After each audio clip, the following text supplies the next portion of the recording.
Hey everyone, David here with your weekly Mouthful of David video. This week I'm just going to talk about the election.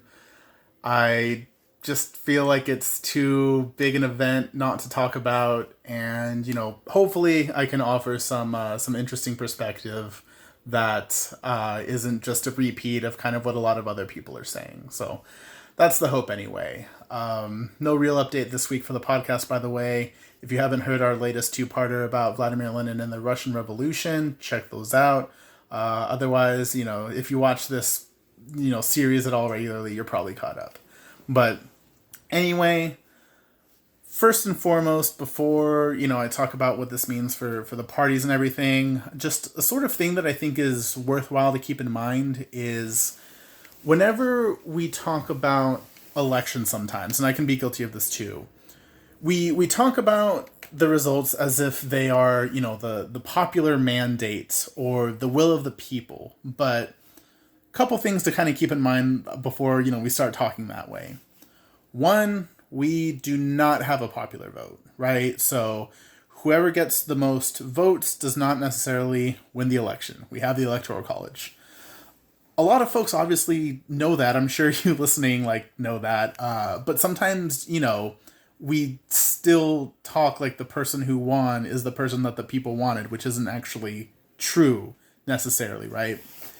And another thing that we sometimes don't keep in mind is voter turnout matters. And a lot of the time when we talk about what, voting demographic voted for who, we don't think in terms of actual turnout rates and stuff, right? Sometimes we do, but a lot of times we don't. So, for example, when we talk about more Latino support for Trump, part of that is rooted in the fact that a lot of, Latino voters who would normally vote Democrat just didn't feel motivated to, which is something we'll touch on a little bit more in a bit. But again, this is just all kind of to say, when we talk about who wins elections, we're not talking about necessarily what everyone thinks. And this isn't even, touching on voter suppression. This isn't talking about gerrymandering, or in other words, redistricting congressional districts in a way that favors one party over another. This isn't talking about, the random closing of polling locations, especially in communities of color. So there's a whole swath of things that kind of prevent us from, really calling this process democratic, and therefore, calling the results truly democratic. So, with that being said, I think the main takeaway that, we have to acknowledge is that the Democrats ate shit with their strategy. I mean, Biden, as of the recording of this video, is poised to win the presidential election, but the Democrats will not be retaking the Senate and have actually lost seats in the House. Again, as of the recording of this video, there are a few races being counted, but even if things get better for the Democrats from right now, it's definitely not what they're hoping for. And, I think the blame really has to be put on the Democratic strategy, right? Because they really went out of their way to market or appeal themselves to suburban white voters. And this is something that's been explicitly said by Democratic leadership. Look up Chuck Schumer, for example, the Democratic leader of the Senate, saying that, for every blue-collar voter that we lose, we gain a white suburbanite. And just in general, the Democratic Party really swung hard for those affluent white suburbanites, particularly trying to win over moderate Republicans, but kind of at the cost of, voters of color, at the cost of young voters, at the cost of working class voters, at the cost of progressives, the people who really make up the base of the Democratic Party. And the justification that's been given for that, is that, oh, well, as much as we would love those policies, they're just not popular enough. We have to appeal to the center. But that's kind of not really holding true right now, because in a lot of places, even places where Biden either lost or only won by a hair, ballot initiatives such as marijuana legalization in multiple parts of the country, And even like the $15 minimum wage in Florida won by pretty solid margins. And so the Democratic Party really needs to ask itself difficult questions if it wants to go forward. You know, another thing kind of showing how popular, you know, a lot of progressive policies are right now is some Fox News polls, of all things, right? Polls that are definitely not going to skew left by any means. On the topic of public health care, 39% of those polled strongly favored the idea of public health care. 33% somewhat favored it.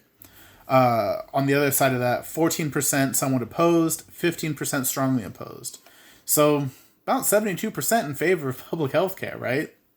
71% in favor of keeping Roe versus Wade. 72% in favor of a pathway to citizenship. 85% in favor of marijuana legalization. So this, again, Fox News is not going to skew left. But there's an issue, though, with the Democratic Party accepting this information. And that issue is that, unfortunately, a lot of the interests of the people who are in charge of that party might be threatened by accepting those realities, because the way the Democratic Party and any, you know, party really is structured is the people who really kind of operate the party, in addition to the elected officials, you know, the Pelosi's and the Schumers. There's also just this entire apparatus or network of consultants, of lobbyists, of think tank workers, of executives from Wall Street, from pharmaceutical companies, you know, from other big businesses. These kinds of people are the ones who, you know, advise Democratic politicians and who often become the cabinet members of them when those politicians succeed in winning. And a lot of them, you know, come from money. They come from Ivy League educations. Many of them are there through, you know, their parents or other relatives or friends.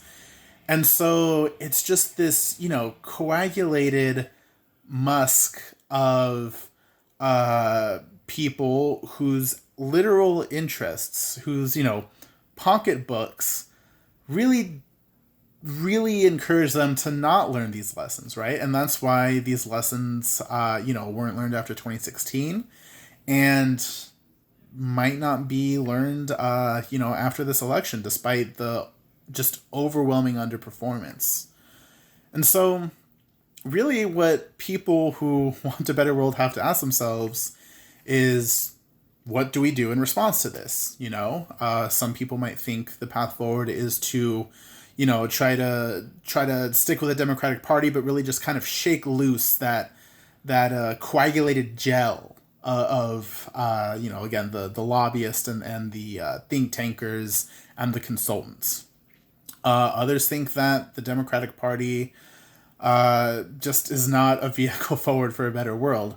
For me, I don't know what the answer is, but I do think the answer, or approach rather, is for us to work together and have each other's backs. And so, you know, if I can leave you with anything, I'll leave you with that. So thanks for listening, everyone, and have a good week.